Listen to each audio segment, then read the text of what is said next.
오늘 본문 말씀에 보면은 행선이라는 말씀이 여러 가지 나왔습니다. 10절, 13절, 24절. 그리고 오늘 말씀의 그 내용은 행선하는, 배를 타고 가던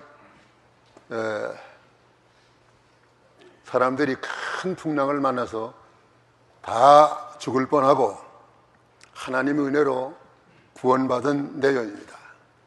그런 거로 이 시간에는 행선의 풍랑과 구원이라는 제목으로 증거하겠습니다. 바울 사도는 하나님의 복음을 전하다가 잡혀서 많은 핍박을 받고 재판을 받고 이제 로마에 있는 가이사 황제에게 신문을 받기 위해서 로마로 큰 배를 타고 가게 되었습니다. 바울이 탄 배는 알렉산드리아라 하는 배인데 거기에는 270능명이 탔습니다. 그 배 안에는 여러 죄수들도 있었고 또 죄수들을 호송하는 군인들도 있었고 또 장사꾼들도 있었고 또 바울과 같은 죄인 아닌 죄수도 거기에 있었습니다. 이 큰 배가 처음에는 순조롭게 잘 행선했습니다마는 도중에 큰 유라굴로라고 하는 광풍을 만나가지고 큰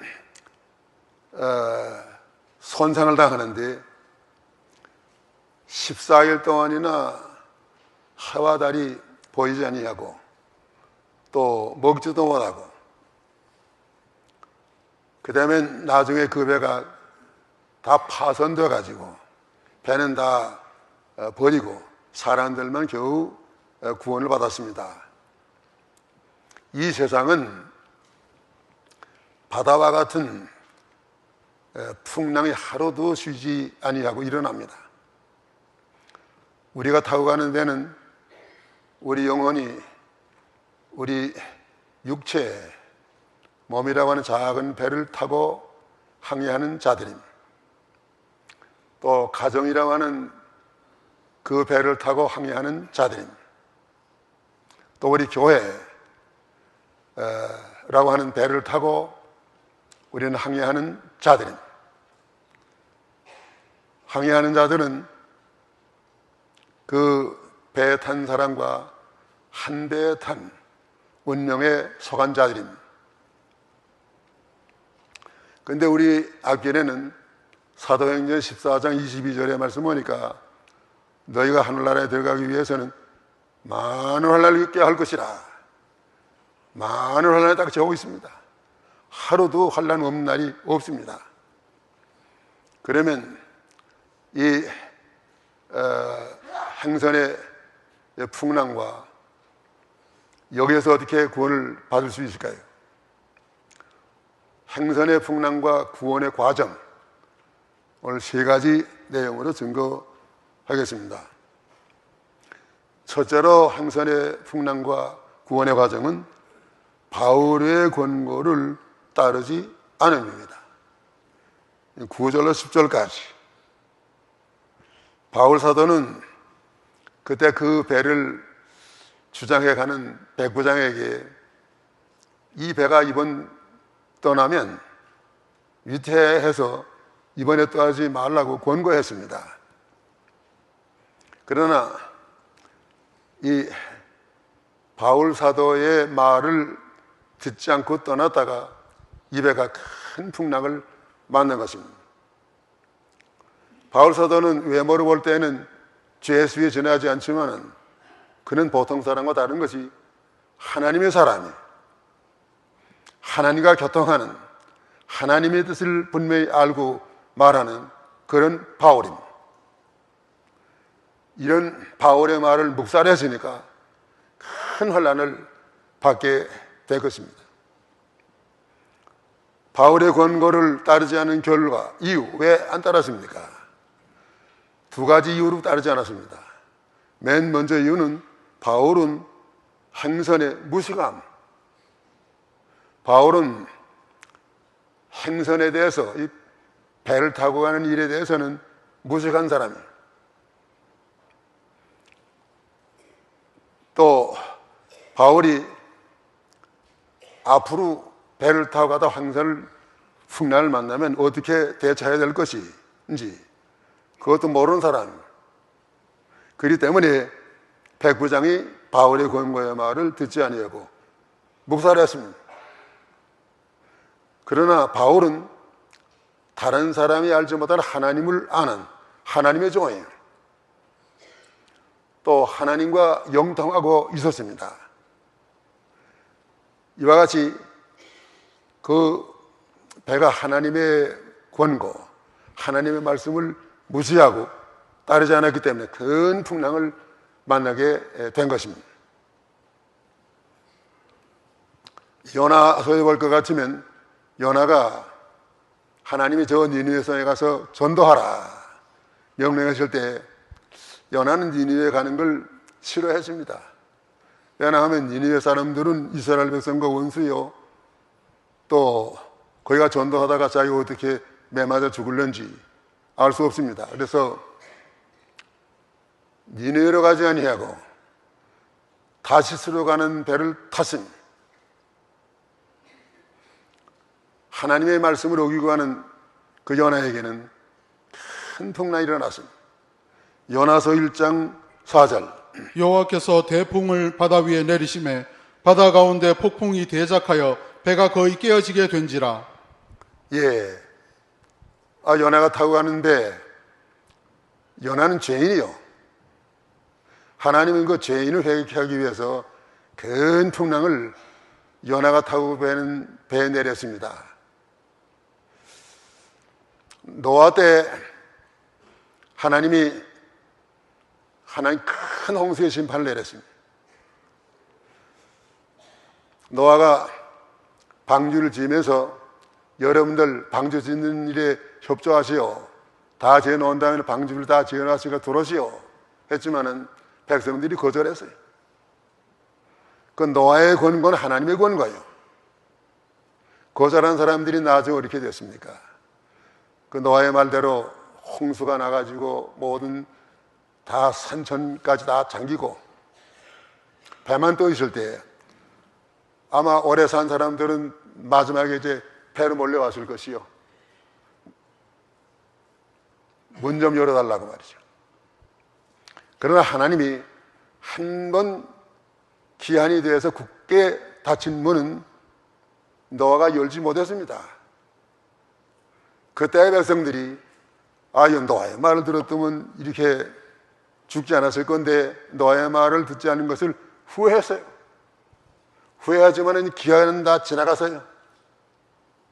오늘 하나님의 말씀을 이렇게 거역하면 노아 시대 사람들처럼 후회합니다. 기회가 한번 지나간 다음에 다시 구원의 기회가 없습니다. 그 다음에 바울의 권고를 따르지 않은 둘째 이유, 현재는 바다가 잔잔함. 현재 바다가 이렇게 잔잔한데 배가 떠나도 괜찮을 것 같습니다. 그러나 이 잔잔한 것은 잠시 동안만 잔잔한 거예요. 하나님은 특별법 성경 말씀에 법을 내시고 또 자연의 법도 내셨습니다. 자연의 법으로 말할 것 같으면 여기가 지금 금식하는 구절에 가서 보니까 금식하는 절기가 이미 지났으므로 행선하기가 위태한지라.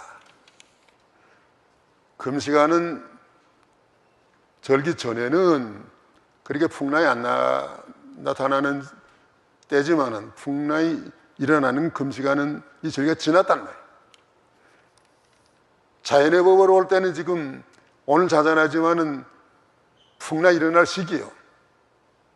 그 시기를 무시하고 이 배가 항선하다가 큰 풍랑을 만났습니다. 오늘 우리가 믿는 일을 한다고 해서 세상의 일반 법, 자연의 법을 언제나 다 무시할 수 없습니다.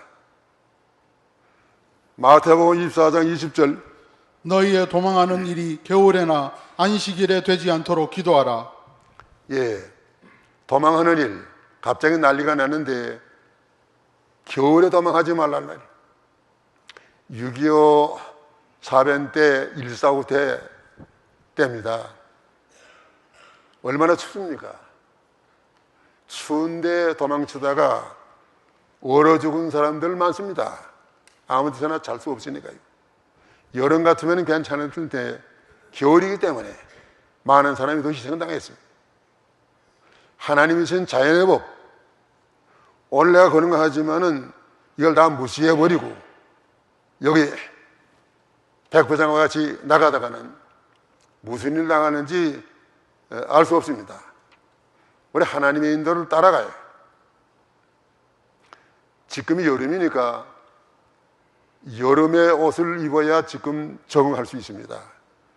난 하나님의 인도 안 따라간다. 요즘에 겨울 옷을 입고 다니면 살지 못해. 또 겨울에 나는 하나님의 자연의 법 안 따라간다 해가지고 여름에 산배 옷을 입고 다니면 그건 감기들에서 못 살고 죽습니다. 일반의 법을 따라가요. 오늘 편안하지만은 내일 알 수 없어요. 내가 오늘 건강하다 하지만은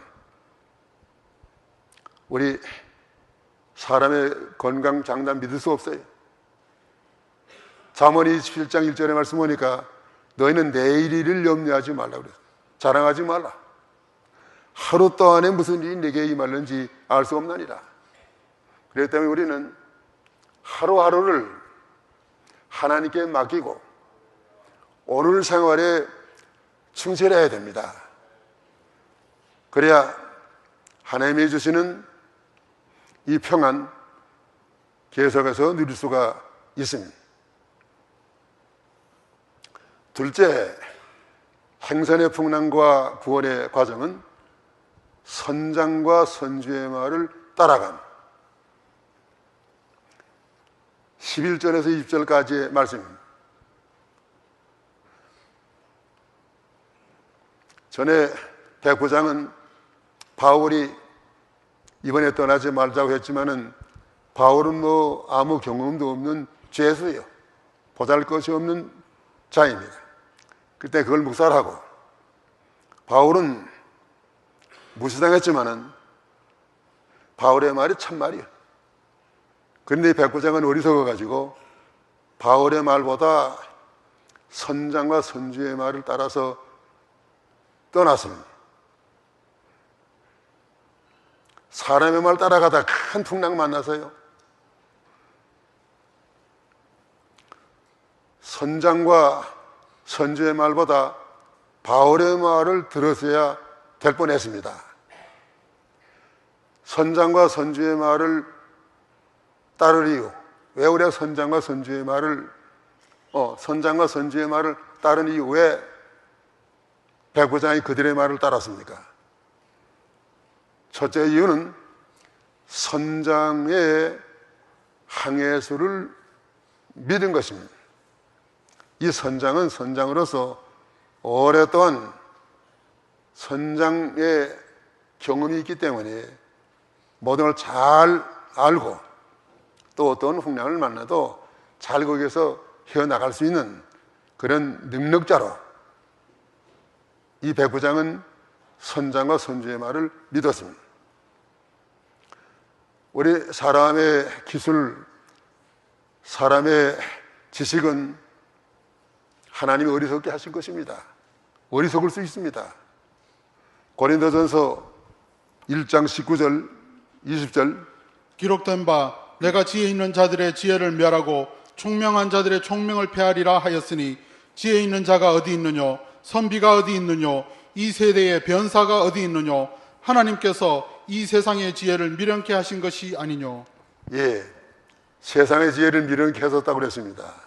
아무리 인간이 지혜롭게 한다고 할지라도 그 지혜 가지고 모든 문제를 다 해결하고 살 수 있는 게 아닙니다. 1912년 영국에서 아주 제일 크고 호화스러운 여객선을 만들었습니다. 이 여객선, 오늘날까지 있었던 그런 여객선과는 달라요. 아주 든든하고 그 안에 모든 시설을 다 갖추고 아주 호화스러운 여객선입니다. 첫 출발했습니다. 4월 14일 날, 1912년 4월 14일 날, 그 이름이 타이타닉호인데 사람이 얼마나 탔나 하면은 2200명이나 태우고 첫 번 천여항해를 하는 게, 첫 번 항해니까 거기에는 추가하기 위해서 또 배에 대한 그 호기심 많은 사람들이, 돈 많은 사람들이, 권력 있는 사람들이 많이 탔답니다. 자, 첫 번 세계적으로 제일 크고 시설이 잘 된 그런 여객선 출발했습니다. 어떤 풍랑이 와도 이 배는 안전하다. 미국으로 여행을 떠난 거예요. 항해 도중에 큰 빙산을 만났어요. 깜깜한 밤인데 말이죠. 빙산이 이렇게 갑자기 큰 빙산 만났을 때는 그걸 미리 피해야 되는데 빙산이 너무너무 커서 갑자기 피할 수가 없어요. 그래서 그 안전하다고 하는 배, 타이타닉호에 그 빙산이 탁 부딪혔어요. 작은 빙산 같으면 아무것도 아닌데 너무 큰 빙산이기 때문에 그 한 번 빙산의 부딪힘으로 인해서 자랑하던 이 타이타닉호가 크게 파손됐어요. 한 번에, 첫 번에 파손됐어요. 파손돼가지고 1500명이 죽었어요. 그러니까 2200명에서 1500명 살았으니까 살은 사람 한 700명 살았지요. 다 죽었어요. 우리 인간의 기술, 그렇기 때문에 믿을 수 없어요. 믿을 분은 하나님밖에 없습니다. 오늘도 우리가 비행기도 타고 차도 타고 이 항해를 하는 자들이지만은 여기에서 살아있는 것은 하나님이 우리를 지켜 보호하시기 때문에 하나님이 살려주어서 우리가 산 것입니다. 그렇기 때문에 우리가 비행기를 타면서도 그 비행기 믿을 수 없어요. 하나님께 맡기고 기도하지 않습니까?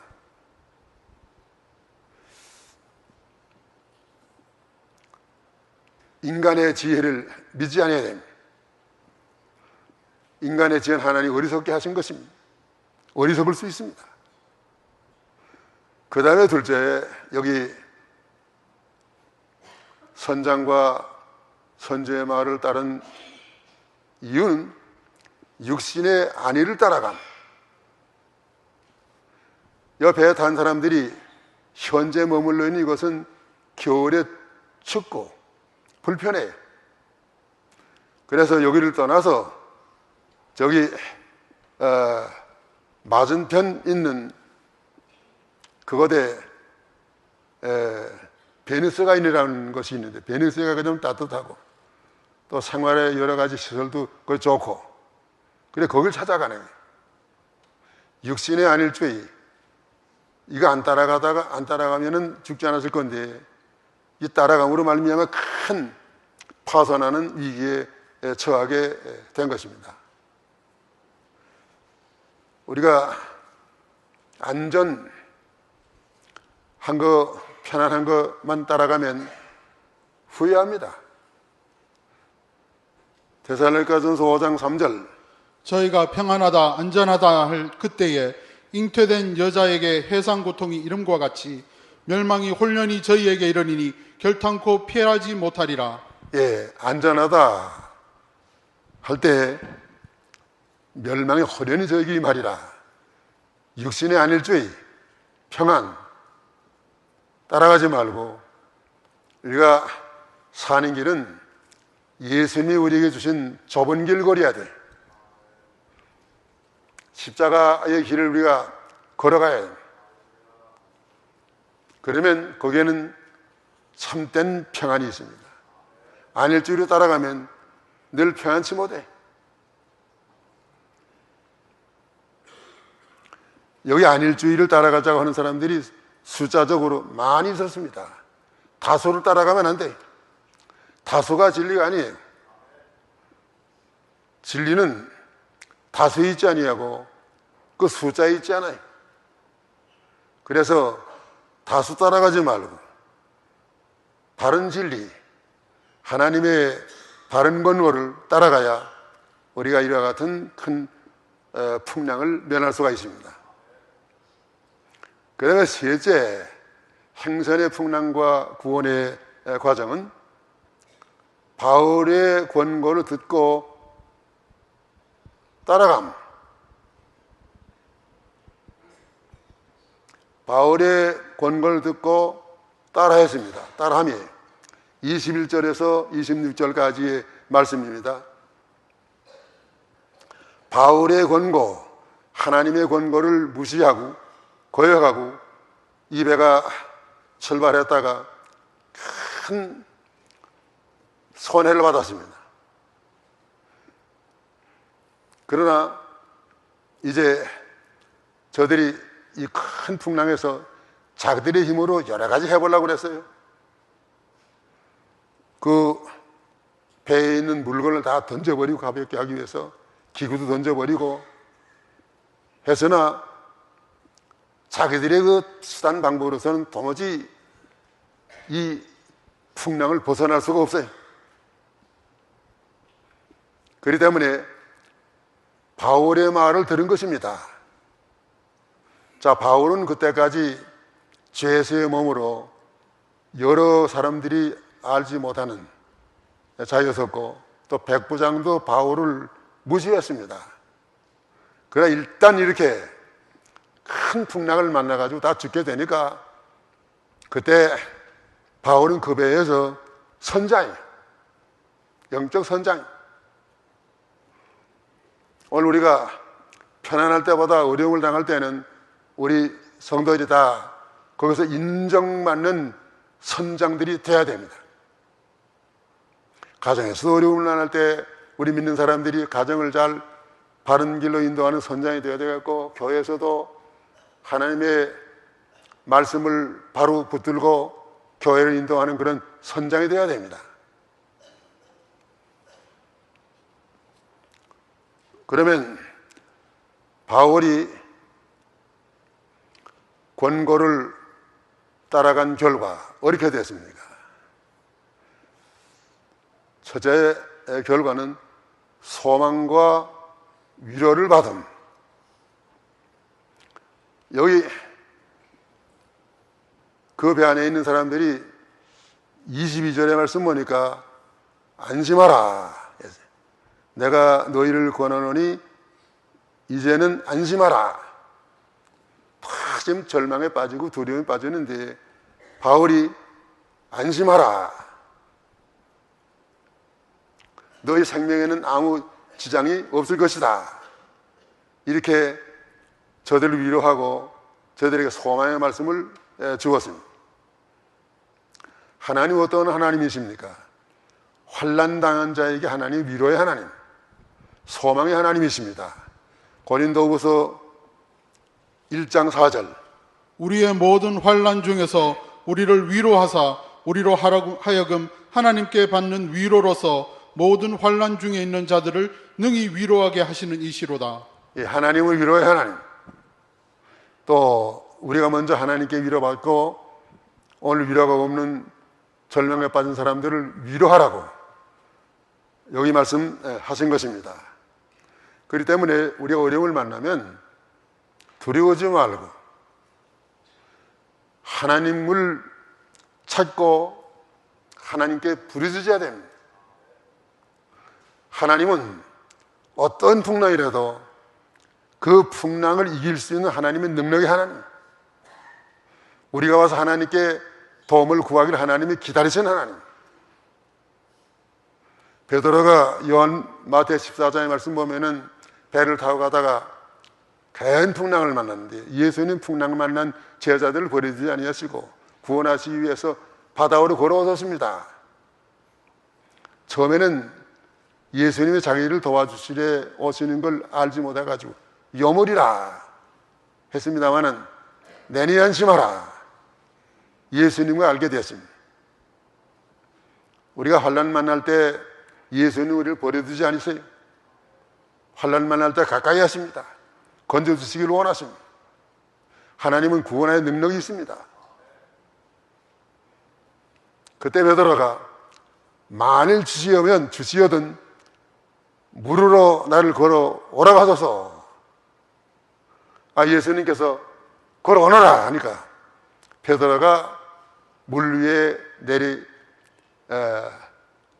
걸어서 예수님께로 갔습니다. 걸어져요.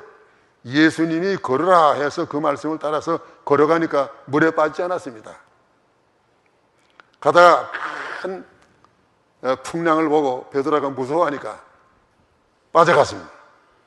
그러니까 베드로가 이제 죽게 되었습니다. 자기가 오늘날까지 바다에서 자라서 헤엄칠 줄 알았겠지만 그거 가지고는 안 돼. 주여 날 구원하소서, 주여 날 구원하소서 손 들고 이렇게 부르짖으니까 예수님께서 그 손을 붙잡아서 그 바다에 빠져가는 베드로를 구원해 주셨습니다. 그렇기 때문에 시편 50편 15절의 말씀 보니까 환난 날에 나를 부르라, 내가 너를 건지리니 내가 나를 영화롭게 하리라. 이런 하나님이 우리 아버지요, 이런 하나님이 오늘 우리를 구원하시기를 원하십니다. 그렇기 때문에 어떤 환난을 만났습니까? 하나님께 부르짖으세요. 하나님 우리를 도와주시려고 기다리고 계십니다. 그 다음에 여기 바울의 권고를 따른 둘째 결과, 음식을 먹고 힘을 얻음. 여기 276명이 지금 얼마 동안이나 못 먹었냐면 14일 동안 아무것도 먹지 못했어요. 사도행전 그 27장 33절 34절 읽어보십시오. 날이 새어가매 바울이 여러 사람을 음식 먹으라 권하여 가로되 너희가 기다리며 먹지 못하고 줄이지가 오늘까지 열 나흘인즉 음식 먹으라 권하노니 이것이 너희 구원을 위하는 것이요 너희 중 머리털럭 하나라도 잃을 자가 없느니라 하고. 열 나흘 동안 아무것도 못 먹었으니까요, 얼마나 굶주렸겠습니까? 나는 그 6.25 때 우리 정주에서 배를 타고 작은 배인데 여러 명 가득 찼어요. 피난을 나오는데 나오다가 유엔군 비행기를 만났어요. 그래서 죽을 뻔하고, 그 다음에 한천이라는 곳에 나왔는데 그 한천은 평안남도예요. 어느 항구에 도착해 보니까 여러 주민들이 다 피난을 가고 사람들 별로 없어요. 거기 내렸는데 한 굶기가 아마 한 대생이가 굶어서요, 아무것도 먹지 못하고. 근데 뭐 쌀이 어디 있어요? 여기저기 찾아서 쌀을 좀 얻어가지고 그러면 밥을 했는데 깜깜해. 그때는 전기도 없어요. 다시 밥을 해왔는데 사람은 여럿이고 말이에요. 밥그릇이 어디 있어요? 또 수저가 어디 있습니까? 밥만 갖다 이제 놓은 거예요. 처음엔 뭐 젓가락도 나무로 젓가락도 만들어 오고 뭐 이렇게 해서 밥을 이렇게 먹으려 했습니다만은 그 배고프니까요, 그런 젓가락으로 먹을 그런 처면 안 차려. 젓가락과 되는 동안 다른 사람 다 갖다 먹는데 뭐 그걸 뭐 이렇게. 그땐 보니까 손으로 그것을 막 갖다가 손으로 이렇게 갖다 막 먹더라고. 한 대세 굶어도 그렇게 되는데 14알don이나 굶었다가 지금 밥을 먹으라고 하니 말이죠. 이거 얼마나 큰 저들에게 힘을 주는 말이에요. 이런지 모릅니다. 오늘 하나님 우리에게 먹을 거 이렇게 늘 항상 먹을 수 있게 해주시는 거 너무나 큰 은혜와 축복이. 우리 육신은 먹는 걸 통해서 힘을 얻습니다. 아까는 거기 두려워하지 말고 소망과 위로해 주신 그 말씀은 그건 마음의 영적인 양식을 주신 거고, 이제 우리 육신에게는 이렇게 먹을 수 있는 음식을 주어서 먹게 함으로 힘을 얻게 했습니다. 그리고 이제 구원받은 것을 어떻게 받았나 하면은 마음에도 힘을 얻고 육신도 힘을 얻어서 이제부터 바울이가 또 하려는 대로 하는 거예요. 여기 배가 육지에 될 때까지 바울이 말씀에 순종함으로 인해서 이 배에 있는 사람들이 죽지 아니하고 다 풍랑 가운데서 살아났습니다. 오늘 우리가 구원받으려면 우리의 영도 말씀으로 건강해지고 육신도 건강해서 잘 하나님 말씀대로 순종할 때 하나님 우리를 건져 주시는 것입니다. 말씀 맺혀야 되겠습니다. 시편 107편 29절 30절. 광풍을 평정히 하사 물결로 잔잔케 하시는도다. 저희가 평안함을 인하여 기뻐하는 중에 여호와께서 저희를 소원의 항구로 인도하시는도다. 예, 물결을 잔잔케 하신 하나님, 풍랑을 잔잔케 하신 하나님, 우리를 소원의 항구로 인도하신다. 우리 모든 사람들의 소원의 항구가 어디겠습니까? 소원의 항구는 천국이에요. 우리는 지금 배를 타고 천국으로 향하는 항해자들입니다. 하나님은 우리를 천국에 갈 때까지 모든 풍랑에서 지켜주시는 하나님, 모든 풍랑이 오히려 하나님의 나라에 가는데 유익한 그런 풍랑이 되게 해주시는 하나님이십니다. 그런 걸 우리가 오늘 배에 탄 276명과 같이 어떠한 어려움을 만나도 하나님의 말씀으로 돌아와서 다 구원받는 거 하나님이 그걸 원하십니다. 오늘 행선의 풍랑과 구원의 과정 세 가지 정리하겠습니다. 첫째 과정이 무엇입니까? 바울의 권고를 따르지 않음. 하나님의 말씀 따르지 않으면 풍랑만 납니다. 죽습니다. 둘째 권고가 과정이 무엇입니까? 선장과 선주의 말을 따라감. 선장과 선주의 말을 따라가면 죽습니다. 셋째 과정, 바울의 권고를 듣고 따라 행하기 때문에 저들이 큰 풍랑, 10나흘 동안이나 먹지 못했던 그런 큰 환난에서 건짐을 받았습니다. 오늘 우리도 이 세상에서 천국으로 향하는 중에 많은 고난 받았지만 우리에게 환난이 있지만 하나님의 말씀대로 따라가지 못한 걸 회개하고 사람의 지혜와 지식을 따라가지 말고 하나님의 말씀 순종해서 여러분들 다 우리의 소원의 항구인 천국에 이르시기를 축원하는